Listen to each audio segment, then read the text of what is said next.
Babala ng mga eksperto, delikado yan sa kalusugan lalo na para sa mga may asthma at posible ring magdulot ng cancer. Balita hatid ni Bernadette Reyes.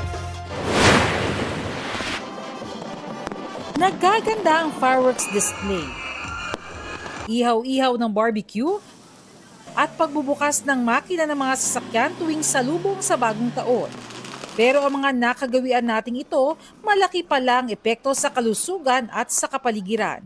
Ayon sa Air Quality Management Section ng DENR Environmental Management Bureau, kung ikukumpara ang salubong 2023 sa salubong 2024, base sa datos mula sa mga monitoring stations sa Marikina, Caloocan, Makati at Pateros, nakapagtala ng 243% increase sa PM10 concentration o mga pinong alikabok sa pagitan ng 12 a.m. hanggang 2 a.m. 150 micrograms per normal cubic meters lang ang katanggap-tanggap. Ito yung mga areas na marami hong activities na related do sa fireworks. May time na ang peak ay 12 midnight, pero may ng pagpapaputok ng ating kababayan, pero may time na hanggang alas 2, alas 3, mas tataas pa siya.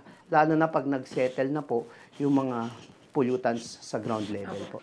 Ito yung air quality monitoring equipment na ginagamit ng DENR-EMB para masukat ang air pollutants sa kapaligiran gaya na lamang ng mga pinong alikabok. Merong 30 units kagaya nito na nakaset up sa 16 na rehiyon sa bansa.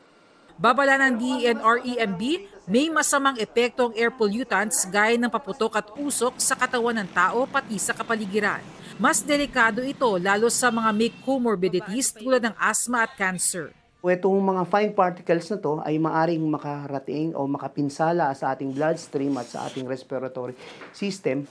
At sa case po ng pagpapaputok, meron hong ano po yan, mga toxic substances na mga metal salts kung saan ito ay maaring mag-cause ng cancer or these are carcinogen toxic materials. At ngayong malamig ang panahon, maaaring mas mahirapan ng mga air pollutants na ma-disperse o kumala.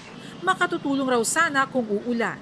Aming rekomendasyon po ay sundin natin po yung community-based na firecracker areas po, kung saan doon na lang ho tayo sa itinatalagang lugar. Kung mayroon ho tayong mga comorbidities, at may kasama tayo, may comorbidities sa bahay, ay mas maganda kung wag na natin silang expose o wag na tayong lumabas din ho para hindi ho tayo ma-expose sa mataas na level ng polusyon.